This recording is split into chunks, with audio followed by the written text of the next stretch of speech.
Salam alaikum wa rahmatullahi wa barakatuh. Bonsoir à toutes et à tous. Bismillah ar-Rahman ar-Rahim, wa salatu wa salam ala rasulihin nabi al-Karim. Donc on va essayer de faire le point. D'abord je remercie les organisateurs pour cette belle manifestation dans cette région du Val d'Oise. Ça nous change un peu du 93, donc c'est très bien. On va essayer de faire un peu le point sur effectivement l'état des lieux de la finance islamique ici en France. L'état des lieux de la finance islamique ici en France, aujourd'hui et demain. Qu'est-ce qu'on peut faire concrètement aujourd'hui? Qu'est-ce qu'on peut espérer pour demain? Mais surtout, quel est ce marché? Alors en quatre parties rapidement, on a à peu près une petite demi-heure. Donc un rappel sur la vision de l'économie selon l'islam. Ensuite, on va essayer de voir l'éthique musulmane appliquée au marché français.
De respecter un certain nombre de règles. Et ces règles sont très simples, elles sont dans le Coran et ensuite étayées dans le hadith.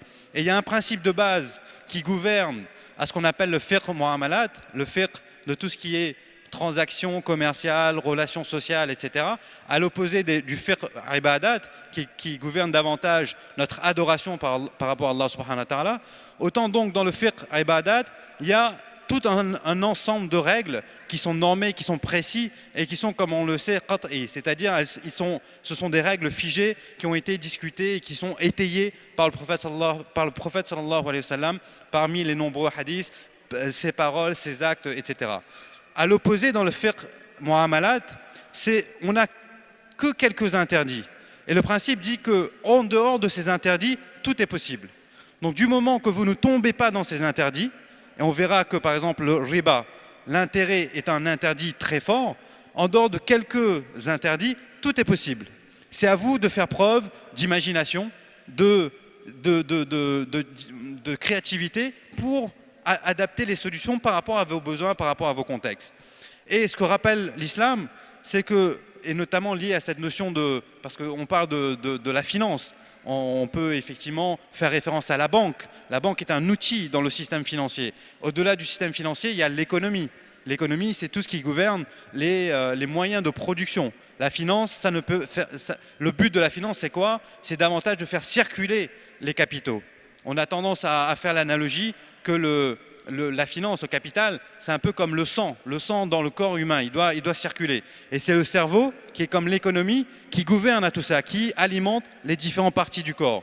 Donc de la même façon, dans l'islam, en ce qui concerne la finance, il n'y a aucun problème de travailler sur la finance, sur des mécanismes de financier, mais à condition que tout ce qu'on retire comme profit, tout ce qu'on retire comme rémunération soit lié à une activité réelle. Tout est là, activité réelle. Et ça nous fait rappeler un débat aujourd'hui qui est vif, qui est la finance est déconnectée de l'économie réelle. Pourquoi on arrive à des crises importantes aujourd'hui dans le monde occidental, mais aussi partout dans le monde? Pourquoi? Parce que justement, la finance, elle s'est quelque part retranchée de l'économie, elle a commencé à mettre en place un certain fonctionnement qui est complètement déconnecté de l'économie, qui est plus lié à des actifs, à des échanges réels. Alors que l'islam dit, donc c'est la participation dans un projet réel et la prise de risque. Donc forcément, quand on entreprend quelque chose dans l'économie réelle, que ce soit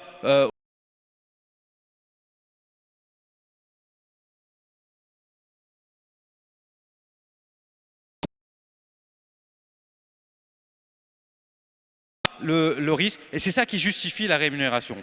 Donc le problème n'est pas dans la possession matérielle. On peut acquérir des biens, on peut acquérir des voitures, des maisons, des machines, etc. Mais c'est dans la responsabilité de l'acte. Qu'est-ce qu'on en fait? Quel usage on en fait? On n'est pas, et tout ça est lié aussi à l'intention. On reviendra à l'acte de l'intention.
Pouvez rembourser. Donc il n'y a pas de contrainte de proposer des solutions financières conformes à l'éthique musulmane, encore une fois, du moment qu'on respecte l'éthique, respecte le droit musulman, le fiqh, muamalat. Maintenant, la question, c'est est-ce que c'est faisable? Est-ce que c'est compatible ici en France? Parce que souvent, on a tendance à dire ah oui, mais tout ce qui est finance islamique, banque islamique, ça existe en Angleterre, mais ici en France, jamais. C'est impossible, le gouvernement ne veut pas, les politiques ne veulent pas, etc. En fait, il y a différents niveaux. Il faut séparer les choses. Au centre de ce diagramme, vous avez au niveau de la société. Finalement, c'est très symbolique de notre position dans la société française. Que représentent les musulmans de France? Est-ce que c'est une communauté homogène, une communauté qui entreprend des choses, qui participe à la société, qui participe à la citoyenneté? Est-ce que finalement on est visible? Souvent, on discute avec des banques, des politiques, le gouvernement, etc. On a eu l'occasion souvent de travailler dans des commissions avec le ministère des Finances, etc. Souvent, ils nous disent « Ouais, mais les musulmans, de quoi vous nous parlez, banque islamique, finance islamique ?» Les musulmans, ils n'ont pas besoin de ça. Personne ne nous demande. Où est-ce qu'ils sont les musulmans qui veulent une banque qui soit halal, qui soit conforme à leur éthique? On ne les entend pas. Est-ce qu'il y a eu des pétitions? Est-ce qu'il y a eu des travaux, des livres? Est-ce qu'il y a eu des propositions avec les banques? Les banques aussi nous disent, souvent on entend les musulmans, parfois ils nous disent ouais, nous l'intérêt, le riba c'est pas bon, mais après on leur parle de telle ou telle personne qui le fait, leur voisin, ou alors il y a tel soi-disant fatwa, etc. Et donc ils se laissent prendre. Donc les banquiers, ils utilisent ça comme un contre-argument contre nous, en disant mais finalement les musulmans, pourquoi on va se casser la tête de proposer des solutions conformes à l'éthique musulmane quand on n'est pas sûr que le client musulman finalement il est là? Et ils nous disent aussi regardez ce qui se passe dans le halal avec tous les problèmes qu'il y a. Donc finalement on doit être visible, on doit être visible et on doit être solidaire pour représenter une force, non seulement une force commerciale pour dire que le consommateur musulman il existe, mais aussi une force au niveau de la démarche, au niveau de dire on est là pour faire valoir nos droits. Et nos droits, c'est de pouvoir consommer, comme nos concitoyens français, des choses qui sont conformes à notre éthique. Autant le halal maintenant de plus en plus, il est développé, il est connu, autant il ne faut pas que ça s'arrête à là, ça va aussi sur les différents autres sujets. Et donc, que ce soit au niveau réglementaire, ça c'est finalement le truc le plus simple. Le gouvernement français, notamment le ministère des Finances et de l'économie, a fait un certain nombre de choses. On a réussi à faire aboutir à ce qu'on appelle des instructions fiscales. Donc aujourd'hui ça existe et on a des textes officiels signés par le gouvernement. Et d'ailleurs c'est intéressant de voir que c'est des textes avec le logo de la République. Et vous voyez que quand même on cite le Coran, on cite les hadiths, on cite les règles de l'islam. Donc là-dessus, au niveau réglementaire, on ne peut pas dire qu'il y a encore des points problématiques. Mais après, il y a quand même il faut savoir, en France, on a quand même beaucoup de lois. Au niveau juridique, au niveau de la loi, il y a un certain nombre de choses, notamment le code de la consommation. Ce code de la consommation est fait pour protéger le consommateur. Et c'est ça aujourd'hui qui pose problème, c'est plutôt dans les lois, dans les contrats, qu'est-ce qu'on peut utiliser comme clause qui nous permettrait effectivement d'utiliser des contrats conformes à l'éthique musulmane. Et puis il y a au niveau politique, vous savez que le politique, lui, il est que par vent et il est comme une girouette. Donc si on crie plus fort, si on arrive à montrer qu'on existe, si on a une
elle est dans le besoin, au départ, dans l'intégrité de la personne.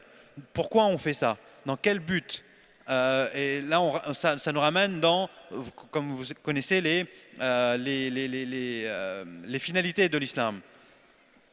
Ensuite, il y a dans l'acte d'achat, l'intention. On le fait, est-ce qu'on le fait, par exemple, un investissement, c'est dans le but de spéculer, dans le but de profiter d'une situation, dans le but de, notamment par rapport à des positions concurrentielles, etc. Innamal a'malu binniyat, comme vous savez tous. Donc c'est dans l'acte d'achat à toujours questionner sa démarche.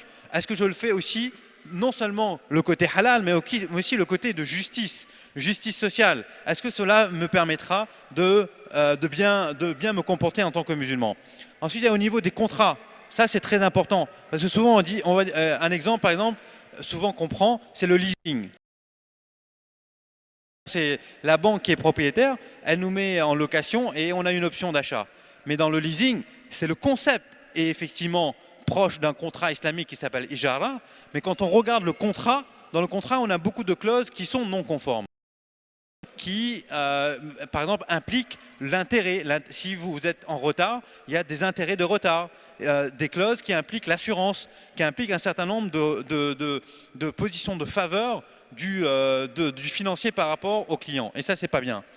Dans le comportement, les relations humaines, encore une fois, c'est dans quelle démarche on se situe. Est-ce qu'on est en respect par rapport à nos voisins? Est-ce que finalement la position matérielle de notre maison, de notre voiture, etc., est-ce que ça amène aussi une certaine cohésion sociale, cohésion d'ensemble? Tout ça fait partie de l'éthique. Et enfin, dans les finalités, au final, Si on doit faire tout ça, c'est pourquoi? C'est pas pour notre confort strict, c'est pas pour être plus riche. Enfin, on peut devenir plus riche, encore une fois, il n'y a pas de mal à ça. Mais être plus riche, pourquoi? Toujours dans la finalité supérieure qui est la satisfaction de Dieu, se rapprocher de Dieu. Donc toujours questionner son acte d'achat, est-ce que ça finalement, ça me rapproche d'Allah subhanahu wa ta'ala ou est-ce que ça me dévie? Est-ce que, comme on le sait dans le Coran, il y a plein de versets, Innama amwalukum wa awladukum fitna, et aussi al-mal wal banouna zinatul hayatid dunya. Tout ça, vos biens, vos familles, les enfants, etc., ce sont des ornements. Le principal n'est pas là, le principal est dans la taqwa, le principal est dans le rapprochement d'Allah subhanahu wa ta'ala. Alors finalement, à la vue de tout ça, qu'est-ce qu'on peut faire? Qu'est-ce qu'on peut espérer comme démarche au niveau de la finance? Ce qui est légitime à rechercher, et surtout à l'image de la crise d'aujourd'hui, c'est d'avoir une finance beaucoup plus transparente, beaucoup plus simple et transparente. Parce qu'elle est motivée aujourd'hui par trop de cupidité, trop d'inégalités. Elle engendre trop d'inégalités. Il suffit de regarder et toutes les protestations qu'il y a eu. Finalement, on voit que jusqu'à 99% des richesses est détenue par 1% de la population mondiale. Dans certains pays, notamment aux États-Unis et ailleurs, il y a effectivement 1% de la population, donc les plus riches, qui détiennent la majorité des richesses. Et ça, on ne peut pas dire que le système est juste, que le système est éthique, que le système financier il répond à un vrai besoin si on arrive à ces grandes inégalités.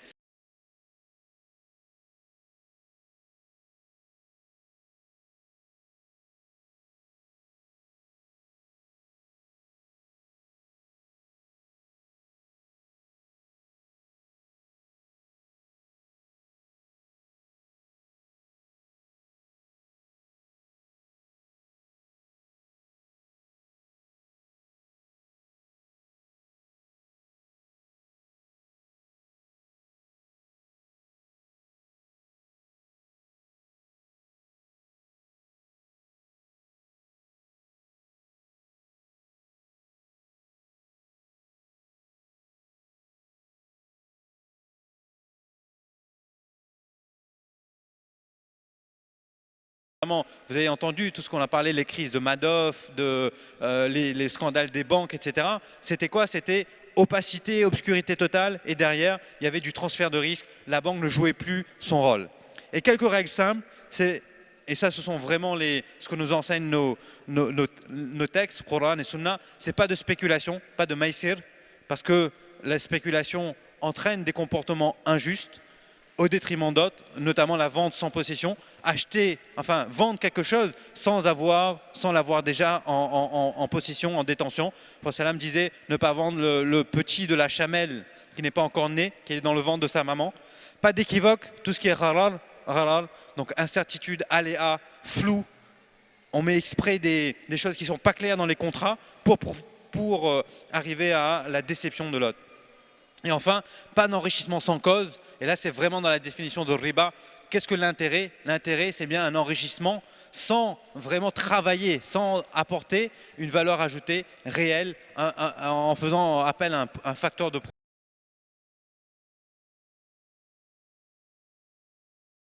banque islamique, etc.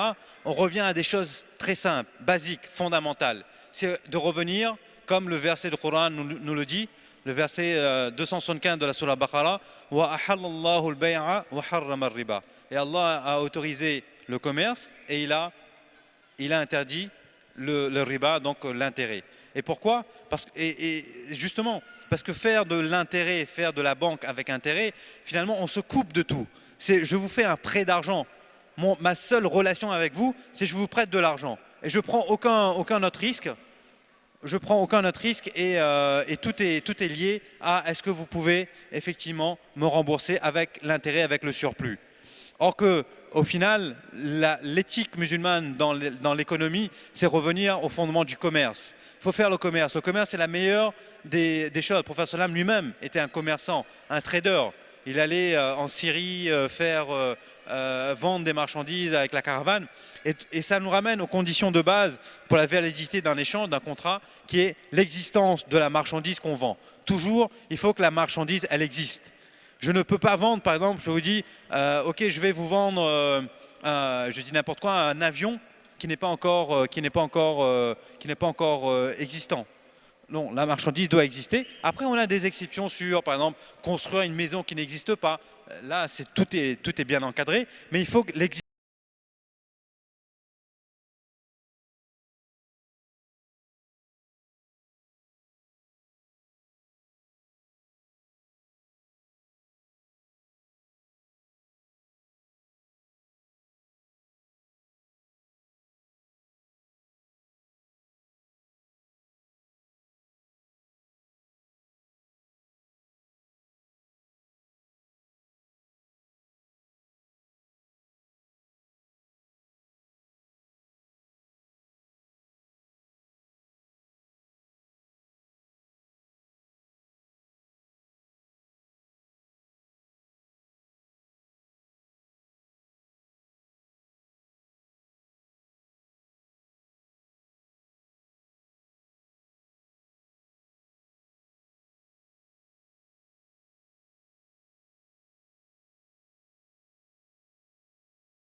C'est qu'on n'a pas la différence du système traditionnel, c'est que quand vous discutez avec une banque, une assurance ou un fonds d'investissement, toujours il va vous proposer un contrat où il y a l'intérêt dedans. Quelle que soit la banque, l'assurance, l'investissement, il y aura toujours quelque part l'intérêt. Or que dans l'islam, il y a autant de formes de contrats.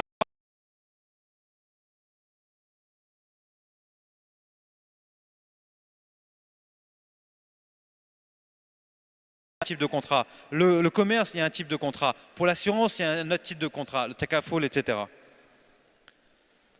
Donc on a vu un peu la vision quelques rappels sur la vision de l'économie selon l'islam. Maintenant, voyons l'éthique musulmane appliquée au marché français. Les contraintes du marché de l'éthique musulmane. Finalement, quand vous regardez, il y a des règles de fonctionnement des produits financiers halal. Quand on discute avec les gens, souvent, on fait beaucoup de mélanges, on fait beaucoup de... Par exemple, riba, tout le monde n'a pas forcément la même définition. On va dire, ouais, mais c'est l'usure, c'est pas forcément l'intérêt. Alors que les choses sont très claires. Il y a suffisamment aujourd'hui de savants qui se sont positionnés, qui ont fait des écrits, des livres. Il y a des conférences de plus en plus. Riba, c'est simple, c'est toute forme, tout surplus monétaire, quel que soit le montant. Parfois on nous dit ouais mais si on prend 0,01%, c'est pas riba. Non, dès qu'il y a un surplus, un centime aussi c'est considéré comme riba. Les acteurs dominants, donc les banques, les assureurs, etc., ils sont pas forcément, comme je disais tout à l'heure, ils comprennent pas forcément les musulmans. Qu'est-ce qu'ils attendent les musulmans? Est-ce qu'ils veulent des produits halal ou pas? Est-ce qu'ils sont prêts à ça? Est-ce qu'ils comprennent vraiment ce que c'est, ce que ça implique? Et finalement, donc, il y a peu de solutions concrètes et d'acteurs crédibles. Ça aussi, c'est important, c'est qu'il faut qu'on prenne les leçons du marché du halal, où il y a eu il y a des abus, il y a eu des conflits, il y a eu pas mal de choses, de déceptions. Donc dans la finance halal, il faut absolument qu'on essaie d'avoir une démarche claire avec des savants qui sont identifiés, des savants francophones, parce qu'on a aujourd'hui, alhamdoulilah, la compétence. Il y a des gens qui sont spécialisés. Inch'Allah, demain, il y aura Cheikh Mohamed Patel qui va faire une conférence sur justement l'éthique de l'islam par rapport à la finance islamique.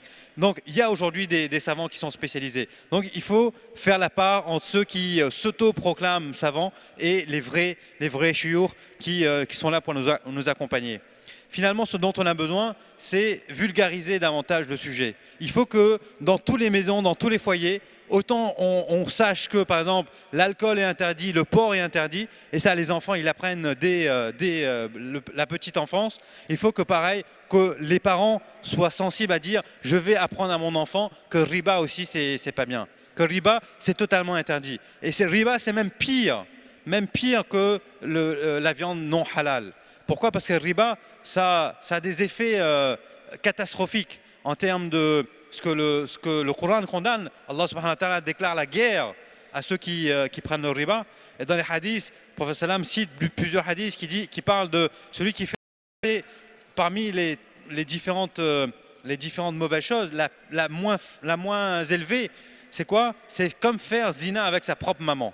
Na'ouzou billah. Donc il faut vulgariser, il faut ensuite mobiliser, que voilà, on a, alhamdoulilah, suffisamment de poids dans la communauté. On a beaucoup les différentes générations. On a des gens qui ont des emplois importants. Il y en a qui sont entrepreneurs. On voit dans le marché du halal. Pourquoi il y a autant d'acteurs dans le halal, et notamment la grande distribution, les producteurs, etc. Parce qu'ils savent que les musulmans, là-dessus, ce sont des gros consommateurs et ils auront toujours besoin, ils en veulent. Mais il faut que dans la finance halal, on arrive à la même situation. Et ensuite, il faut vraiment que là, on se retrousse les manches et qu'on entreprenne. Que des acteurs puissent émerger et participer à ce développement. Donc rapidement sur nous, la société 570 Asset Management, on est spécialisé dans tout ce qui est finance islamique et on essaie de développer des produits, aussi bien des produits de financement que des produits d'épargne et d'investissement.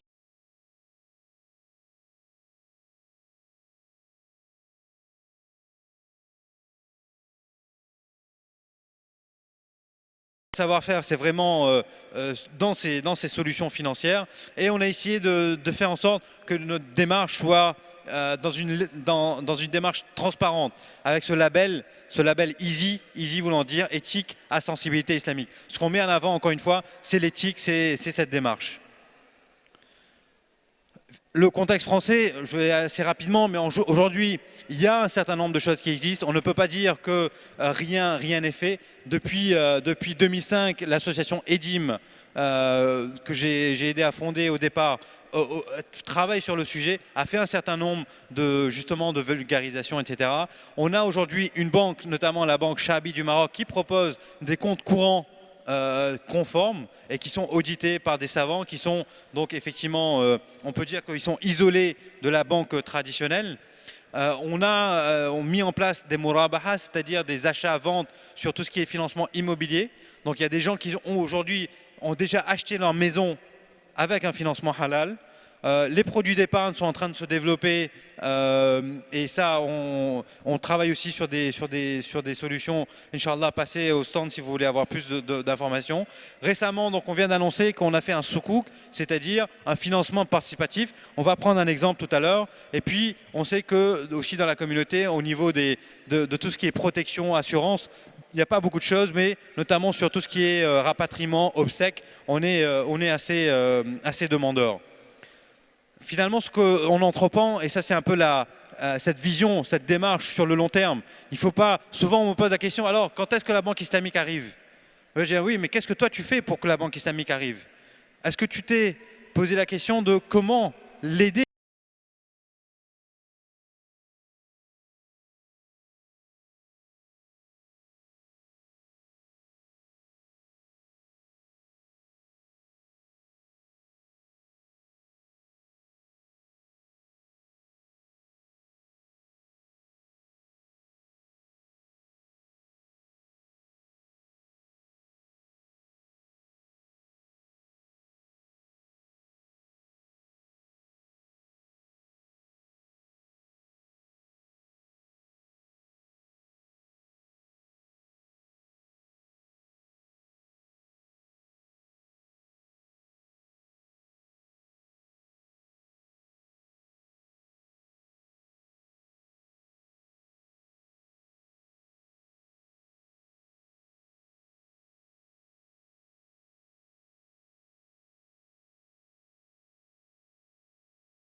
On va prendre 4-5 exemples. Premièrement, pour la maison. Donc souvent vous allez entendre parler que pour acheter une maison, on a deux techniques, soit la murabaha, soit la musharaka. Murabaha, c'est quoi? C'est un achat, la banque va acheter le bien immobilier et vous le revendre. Et elle vous revend avec un rib. C'est pour ça qu'on appelle murabaha, rib, avec un profit, avec une marge, comme un commerçant. Comme on a dit tout à l'heure, pourquoi elle peut se permettre de prendre une marge? C'est parce qu'elle doit avoir, c'était quoi les 3 conditions? Que le bien doit exister, que la banque soit propriétaire du bien et ensuite qu'elle puisse assurer la livraison. Et ce sont les conditions qui sont imposées dans le cahier des charges qui permet de faire cette murabaha, donc que la banque achète pour ensuite revendre. Ça, c'est déjà en place, on l'a mis, on a plusieurs opérations depuis fin 2011 et maintenant depuis 2012 en place.